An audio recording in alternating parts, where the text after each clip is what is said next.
investigation, just as some Republicans were decrying the now infamous dossier, claiming that it was a major driver in the FBI opening its probe. The New York Times publishing this story yesterday, the Times reporting that former Trump campaign foreign policy advisor George Papadopolous revealed to an Australian diplomat in 2016 that Russia, quote, had political dirt on Hillary Clinton. Well, according to that New York Times report, Australian officials then shared this information with their American counterparts. This according to 4 current and former American officials with direct knowledge of that Australian's role. The White House has issued a statement in response to the Times report saying, quote, out of respect for the special counsel and his process, we are not commenting on matters such as this. We're continuing to fully cooperate with the special counsel in order to help complete their inquiry expeditiously. In contradiction to the Times reporting, some members of the Trump campaign have previously downplayed the role of George Papadopolous, in one case famously referring to him as a coffee boy. Well, let's bring in our panel. Former chair of the South Carolina GOP, that's Caitlin Dawson, former deputy staff secretary for President Clinton, David Goodfriend, and MSNBC legal analyst Danny Savalas. Dan, let me start with you. You read the pieces we all did here. What stood out to you as you look at the contours of this investigation as we move into 2018? What changed as a result of the reporting in the Times yesterday? What stood out to me, frankly, wasn't even a legal issue. It was the notion that somebody in the campaign felt comfortable enough while drinking to tell a highly sensitive story to somebody without completely and 100% trusting that individual. Because what happened was he went and reported him to the rest of the Australian government immediately afterward. It does raise some questions about who hired the guy, Papadopolous, and who had him on their team. But legally speaking, it totally changes everything that we previously believed, which was that the dossier led to the investigation, and that, in fact, there may have been other reasons, new reasons that we never knew about, that raised this specter warranting an investigation. And I think it is a good lesson, a teachable moment, that whatever we think we know at this point, several months in, maybe we don't know as much as we think. Caitlin Dawson, let me ask you just about what we're learning about the way this campaign operated. I mentioned the infamous coffee boy comment that was made about George Papadopolous. What members of that campaign have said here, that he wasn't a paid member of the campaign, he was working in an advisory capacity. What have you learned here? What does this say about the way this campaign was put together? You know, it was certainly a different campaign, David, one that we haven't seen and one we probably won't see ever again, where it was driven by earned media.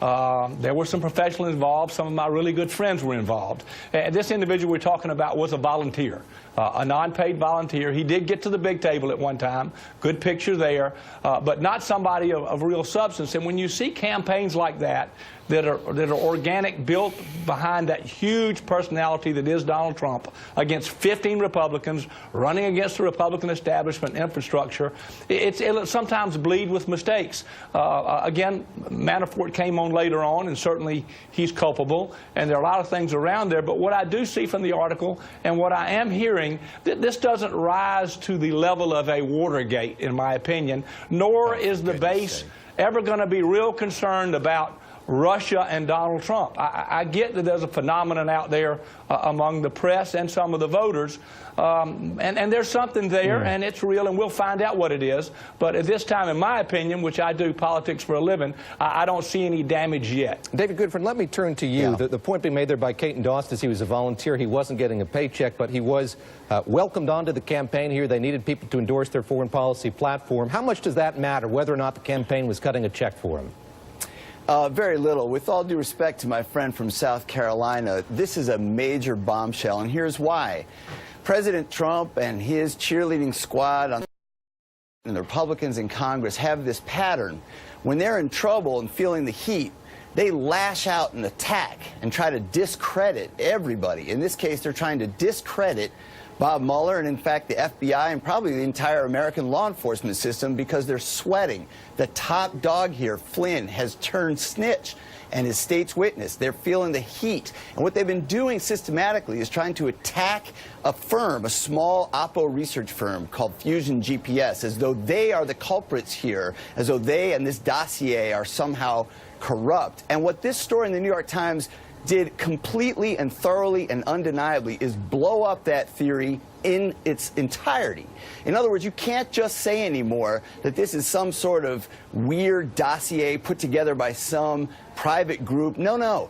The investigation was prompted, was started, was instigated by something completely outside of what the Trump world is attacking right now. What my Republican friend in South Carolina here clearly doesn't tell us is that the theory the entire Republican Party has been using for the last several weeks is now gone. There is no way you can say that this is just some sort of Bob Mueller exercise in a dossier put together by an Oppo research firm. No. We now have major American allies like Australia that are saying we were telling the American CIA, FBI, law enforcement, and international apparatus that there's a problem with the Russians and the Trump campaign. This has completely destroyed the Trump world's best defense, and they're going to be sweating even more in 2018. Dan Smollett, let me ask you about the timetable here. As David Goodfriend pointed out there, Australian found out about this, took it to other diplomats. It didn't come to the attention of the FBI and other U.S. law enforcement for about 2 months' time. How much does that timetable matter to you as you read this report and you sort of piece together what happened here?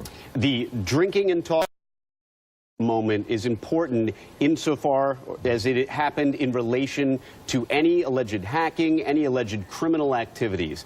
Knowledge before any criminal activity is a little closer to actually participating, but you still need that participation. Knowledge afterward, after the fact knowledge, does not necessarily make one an accessory, but the timeline is critical here. And there's another thing. You know, all this talk about coffee boy and low level really isn't as important as people are making it out to be, because even a low level person can get access to information, can observe, can act as an agent and learn things. So even if he may have been low level, he might have had access to this information. And remember, government doesn't cooperate witnesses unless they give them something interesting. And this particular witness, like all other cooperating witness, has tremendous motive, because later on down the line at sentencing, the government will decide whether or not he really performed and gave them a good story, one that gave the government what they ultimately wanted. And that's why the Trump team should be concerned, even if they truly believe they did nothing wrong. We'll leave it there. Danny, thank you very much. Kate and David, thanks to you as well. Happy New Year. Thank you.